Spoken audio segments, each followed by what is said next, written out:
What is your hot take? This is gonna sound really mean, but I promise I'm not a mean girl, even though some people think I am. I don't think everyone's beautiful. Yeah. And I think we need to stop lying. Like, some people are ugly and that's fine. And I'm sorry, I'm tired of like, everyone's beautiful. But I feel like not everyone's beautiful on the outside, and I'll die on this hill. For example, like, I feel like we're all seeing the Victoria's Secret fashion show. Like, that was never intended for everybody to be able to do. That is why they were called angels. Beautiful, tall, skinny models who are genetic freaks of nature. That's what we know it for, and we'd like to stick to that. It's okay for things to be exclusive. Like, not everything needs to be inclusive. Yeah, we're not gonna be doing all that. Have you ever heard of the phrase history repeats itself? Well, we are seeing history repeating itself literally right now in front of our eyeballs, with Gen Z continuously, inadvertently reviving so many harmful beauty standards by not only creating a new insecurity every 2 business days on TikTok with a random filter that means nothing. Like, what is this? What am I even looking at? To now calling for reversing inclusivity and diversity in the beauty industry. What is happening? Excuse me. Hello everybody, it is me, Salem, and welcome back to my channel. How are you guys doing? I hope you guys are feeling good. I hope you guys are feeling hydrated. I hope you guys aren't comparing yourselves to people on the internet, because it's all fake. And I hope you guys aren't giving into these toxic beauty standards that are going on these days. No ma'am. I have a problem right now, and my problem is with Gen Z, where they are continuously bringing back toxic beauty standards, and they don't even realize it. And there was a certain video that I ran into on my For You page on TikTok that kind of triggered me into feeling this type of way. This clip was posted by Allegedly Speaking, which is a podcast channel, and they basically post influencer interviews. It's hosted by Luis Levante and Dalia Chavez, and most recently there was a clip that went viral that was posted from this podcast where they were interviewing an influencer by the name of Fanita. If you guys don't know who Fanita is just an influencer who does like funny life vlogs, does fashion videos, makeup videos, like all of that type of stuff. And most recently she got invited onto this podcast. The hosts ask Fanita what is one of her most hottest takes, and Fanita responds with this. What is your hot take? This is gonna sound really mean, but I promise I'm not a mean girl, even though some people think I am. I don't think everyone's beautiful. Listen. I don't. Wait, tell me. And I think we need to stop lying. I think we need to stop. Like, some people are ugly and that's fine. That's just a fact. And I'm sorry, I'm tired of like, everyone's beautiful. Like, I think everybody's beautiful on the inside, or has the potential to be beautiful on the on the inside. But I feel like not everyone's beautiful on the outside, and I'll die on this hill. I get what she's trying to say, but at the same time, no. If you guys have watched my videos before where I talk about beauty standards, I always say that I feel like the average person is very normal looking, but I've never really thought of people as ugly. I even made a whole video defending Dream's face reveal because everyone was like body shaming him and stuff. Even though low-key now I kind of regret it. I can't breathe when you're not there. Find the note.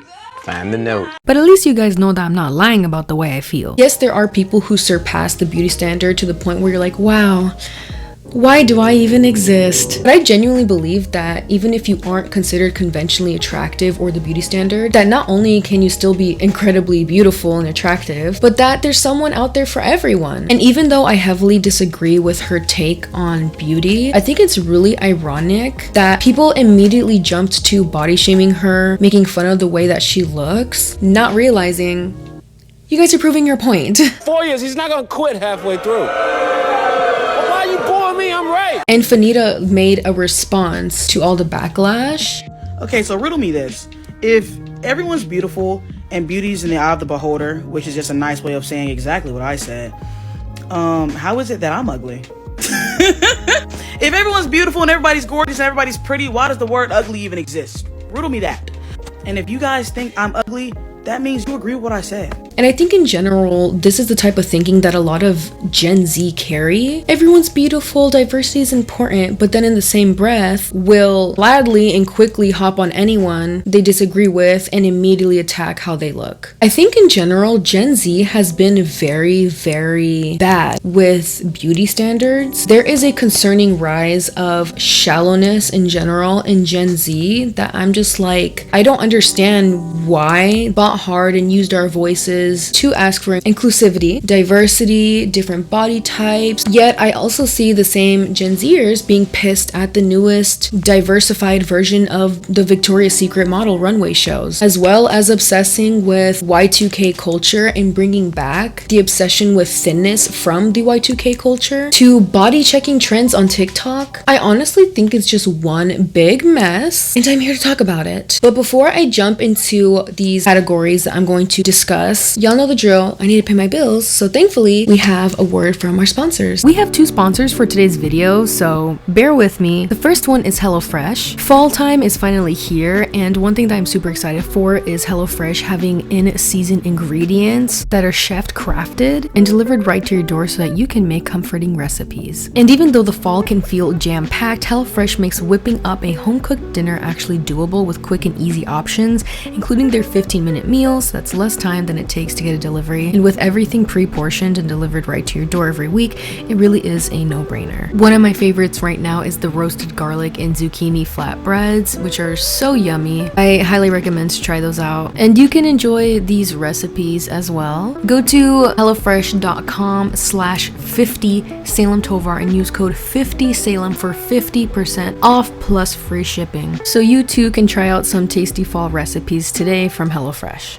Alright, are you still with me? Great! Thank you to Kajabi for sponsoring today's video as well. One of the biggest challenges as a creator is making enough to earn a living doing what you love. Kajabi makes it easy to diversify your revenue, build your own brand, and turn your audience into customers. With distribution of revenue streams from the algorithm updates and product changes, if you're a creator and you're not using Kajabi, you're leaving money on the table. Kajabi is basically this ultimate all-in-one platform that helps creators and entrepreneurs build successful online businesses by unlocking predictable reoccurring revenue. And the best part is you don't need to have a huge audience to make sustainable income. There are thousands of creators on Kajabi with less than 50k followers. And right now Kajabi is offering a 30-day free trial to start your own business if you go to kajabi.com/Salem Tovar. That's kajabi.com/Salem Tovar. So go to kajabi.com/Salem Tovar to earn more doing what you love. Alright, let's get into today's video. Hey, we're at part 1 of the video. In this section, we are going to be talking about how Gen Z has normalized a lot of things that used to be considered ugly, which is really cool until they put their own beauty standards on those things too. Gen Z really did start to normalize a lot of things that used to be frowned upon, such as freckles and acne, being a plus-sized individual. You know, things that should have been normalized in the first place. However, the one thing that I've observed is you can be plus-sized and you can have freckles and you can have acne, but in the acceptable way. Newer makeup ads and Gen Z models, freckles and acne and all the things that used to be considered flaws are now acceptable. Things that should have been normalized in the first place. But they're still presented in a very glamorized way, where if the person does have freckles, it's on a person who's like super attractive. Or if someone does have acne, it's like little splotches here and there. I actually think it's really cool that the beauty industry is now embracing what was once considered flaws and presenting it in a way where it's like, hey, you can have this and still be, you know, glamorous and model-esque. I do feel like it's a double-edged sword where, yes, even though they are normalizing models and the beauty industry, embracing these what were once considered flaws at one point, they are also indirectly contributing to creating new beauty standards even on what was once considered flaws. And whenever the beauty industry seriously does try to embrace actual real splotchy skin, real faces with real markings on it, and plus-size bodies that don't look like a bigger Kim Kardashian, people become really upset and almost gatekeep who can be beautiful and who is considered beautiful. They call for diversity and inclusivity in real bodies, but then when it's given to them, they get angry because it's not within the confines of what is considered tasteful to them, which is super hypocritical and just downright wrong. And we see this type of thinking with the whole Victoria's Secret rebrand and comeback and everyone gatekeeping it. People who are saying that being too inclusive and too diverse has now ruined certain makeup brands or clothing brands or modeling brands. I'm sure the majority of people know what Victoria's Secret is, but they have been gone for a really long time because they were considered super controversial, because of this brand really pushing toxic diet culture, impossible beauty standards, and a lifetime of body dysmorphia for the majority of millennials. But they recently made a rebrand and a comeback. This rebrand not only included people of all different races, sexes, gender identities, body types, as well as a new edgier look with a modern twist. Although all of this sounds like a good change and a good rebrand for Victoria's Secret, clips of the campaign went viral online and people were not happy about what they saw. Victoria's Secret was way better before. They just made the worst comeback just because insecure people wanted inclusivity. They're called Victoria's Secret angels because not everyone can be them, so stop with the inclusivity bullshit. It's not a fantasy anymore, it's a nightmare. The other reason people liked it so much was because it was so unattainable. Thank you. Not everything has to include everyone. Do y'all hear yourselves? First of all, it's not a fantasy or a nightmare, it's just people walking on a floor with fancy outfits. I have literally never heard anyone describe fashion shows as a Super Bowl. Both are very boring to me. And people are forgetting that no, people did not like the Victoria's Secret runway show. And saying that people actually liked it because it was so unattainable is the biggest lie I've ever heard. Even the actual angels themselves that worked for Victoria's Secret literally said that it was hard for even them to attain that standard. So where is this all coming from? I am also Gen Z, so I'm about to call you guys out so hard.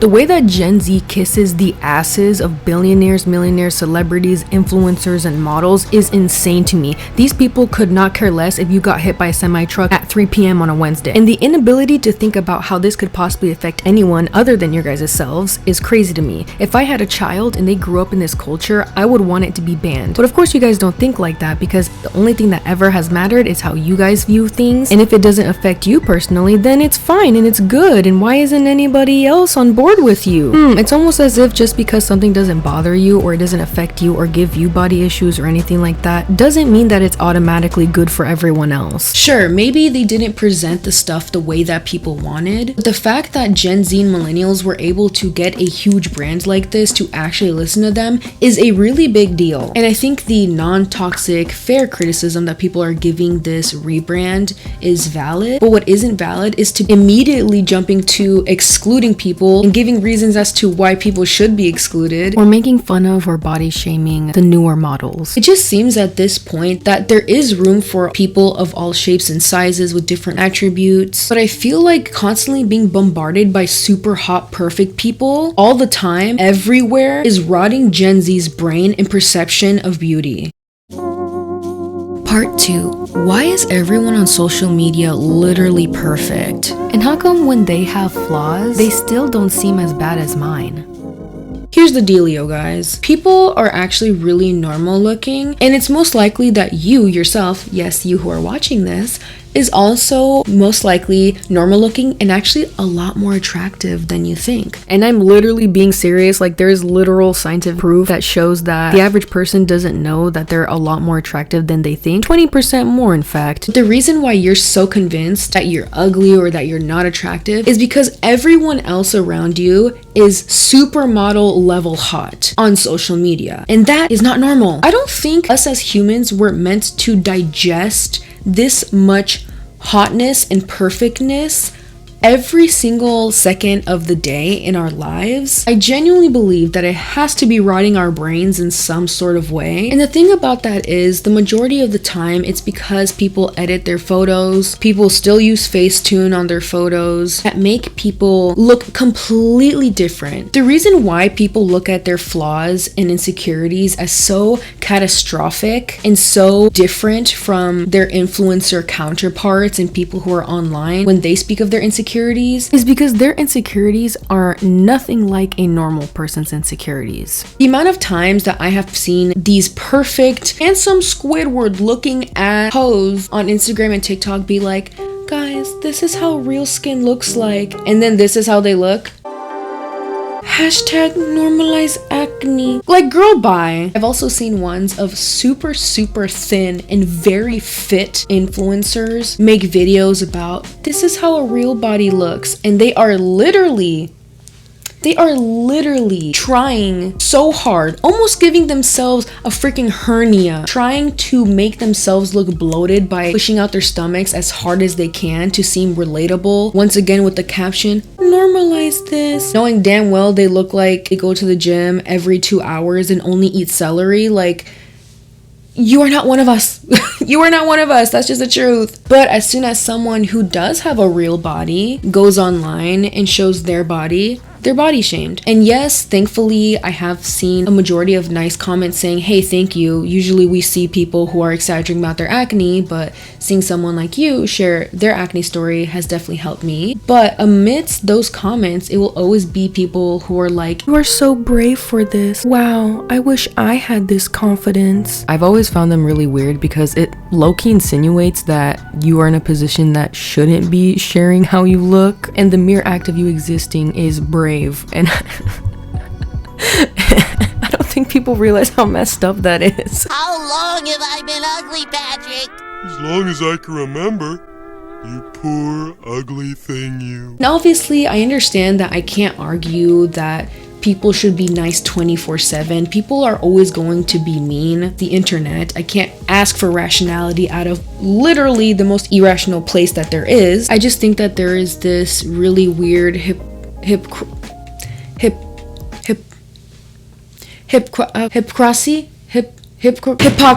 amongst Gen Z, where when people do truly show themselves outside of the confines of the new beauty standards, the reactions are just always different every time. But I think what heavily affects it the most is the fact that even when flaws are being discussed or shown by celebrities or influencers, they're still being shown in a favorable, glamorized light. So what they're still showing you is a curated, beautified version of normal human insecurities, which is still, in my opinion, not real. I honestly think just everything that I've been talking about can boil down to one thing. It's not that Gen Z is against diversity or inclusivity or if they're shallow. I genuinely believe that Gen Z just has this very, very strong fear of being perceived. Part 3. Gen Z's fear of being perceived.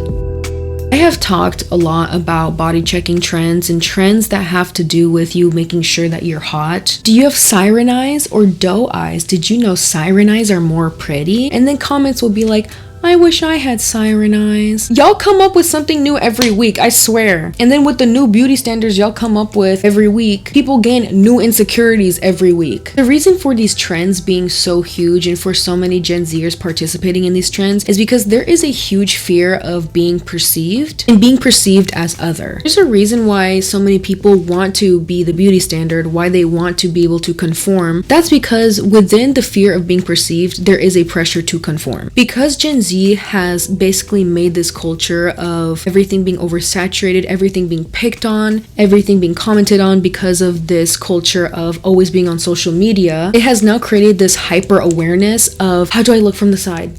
Do I look good? Does my profile look good? Why doesn't my nose look like that person's nose? How's my jawline? Just very, very guarded and super hyper self-aware to the point where it literally is robbing from people's ability to simply exist and be happy. Being hyper aware of how you look all the time, it really is a curse. But in reality, it's not the fear of being perceived. It's almost this fear of people perceiving me as wrong, judging me, overanalyzing me, or on me that is considered wrong? Or what if they find something that I didn't even know I have to fix? And that's why these trends are so dangerous. You are contributing to that toxic cycle. There is this fear of being perceived as wrong. And being perceived as wrong in today's culture where everything's being filmed and everything's being posted without people's consent, it strikes a lot of fear and uneasiness and tension in a lot of people's hearts, including mine, because you never know when you're going to be the next meme on TikTok or the next video that's posted by someone that goes viral, and everyone is just ripping you to shreds for how you look, for how you stand, the shape of your nose, your lips, what you're wearing. That is the culture we are living in. And it's a very scary culture, and no wonder people are terrified to be perceived as anything other than perfect. The fear is not the fear of being perceived. The fear is being perceived as ugly. Y'all know how badly people are treated even in real life when they don't meet the beauty standard or aren't considered conventionally attractive. And the internet is 10 times more ruthless. The day that people stop with these bullcrap trends of body checking, of making sure you're hot, or how does my side profile look, and feeding into the hyper awareness and chipping at every little thing that isn't completely model level perfect, is the day that Gen Z is going to finally stop being so scared of just being themselves. This is also why we see little kids in the younger generation, you know, Gen Alpha or younger Gen Zers. They don't go through that awkward preteen phase anymore because everyone is so hyper aware of what is considered ugly and what isn't, that they just go straight to looking like mini models. And even though this is so sad and wrong, I honestly can see why people feel this way, especially the younger generation, and why they're so desperate to always look good and skip the awkward teen phase where you have acne and everything, because everyone is very self-aware of how badly people are treated when you don't meet the standard. And the way that people treat attractive people compared to non-attractive people is very much real, and I am someone who has experienced it. I used to be 200 pounds. I have always been a very beautiful woman, but it took me losing a lot of weight for the world to see that. People in my personal life who used to hate my guts be hella nice to me now. Y'all, the hate comments I used to get used to be so vile and evil. People would say that my face literally looked disgusting and inflamed. Which, I mean, they were right. At the time, I was dealing with a lot of invisible illness symptoms, and it was at my absolute worst within the last 2 years. And at the time, my invisible illness symptoms were definitely showing on the outside. This year, I have done a way better job at managing my symptoms, so it's not as obvious on me physically. But I still live with chronic illness, but now that it's not as visible, people have definitely treated me like a human now. Now I feel a lot more confident, but I do find myself questioning whether I feel confident because I'm proud of myself, because I finally have gone into a health journey where I truly am healthier, or because people are nicer to me now that I am closer to the beauty standard. It's a very conflicting feeling for sure. But no matter how the world treats me, I know who I am. I'm confident in who I am. I've always loved myself, and I've always thought that I was beautiful inside out. And honestly, that has been a very strong foundation for me throughout this really strange transformation in my life. And it just makes me sad because the version of me that was bigger and wasn't considered as conventionally attractive still deserved respect, admiration, and love, just as I do now. And in general, everyone, the way that they are, is deserving of that love and admiration and respect. You shouldn't have to change yourself in order to be taken serious, in order to be treated like a human being. I fear that the more that Gen Z gives into these body checking trends, allowing for beauty standards to be put on these new insecurities that they make up every 2 to 3 business days, or keep feeding into this culture of gatekeeping beauty and who can be considered beautiful and who can do a runway show or who can't, feed into this very self-conscious culture that we have created, that we're going to continue and even strengthen and even bring back things that should have died a long time ago, but 10 times worse. Not realizing that we as a generation have the ability to stop doing these trends, to stop creating insecurities every 2 to 3 business days. We have the power to revive real and authentic, genuine beauty and radical self-love. But participating in body shaming trends will not advance us any further. I want to let you know that this world and what it teaches is all fake, and it's not going to lead to anything good, so therefore you should not take it serious. If you want to take the quick road to being the absolute most miserable you can possibly be in your life, follow what this world teaches. This world teaches you immediately how to be unhappy with yourself, how to compare yourself, how to be ungrateful for the things that you have, how to look at yourself and question your worth. And the worst thing is that this world will give you reasons to convince you why those negative feelings that you're feeling are valid. Be you, and if people around you in your life cannot accept you as you are, they're probably not worth having around in general. Alright guys, that is it for today's video. Thank you guys so much for watching. If you guys watched this video in its entirety, comment down a duck emoji down below. But I know that you guys watched the entire video. So comment down below what your opinion is on this topic, what you guys have observed. Feel free to disagree with me. Just keep it cute, keep it cordial. I'm not afraid to block people. So keep that in mind. Also, comment down below some topics you guys want me to cover. If you guys want to follow me on Instagram, you can. This is my tag. This is my handle. It's @_Salem Tovar_. Follow me on TikTok if you want. I barely post there, but I'm gonna try to be better posting there. And y'all, before I go, make sure that you do something that you love today, or you can snuggle with your dog. Say hi, Roxy. She's grown so big last time I introduced her into the camera. Just whatever you do today, make it count. And I will see you guys in the next video. Bye. Say bye, Roxy.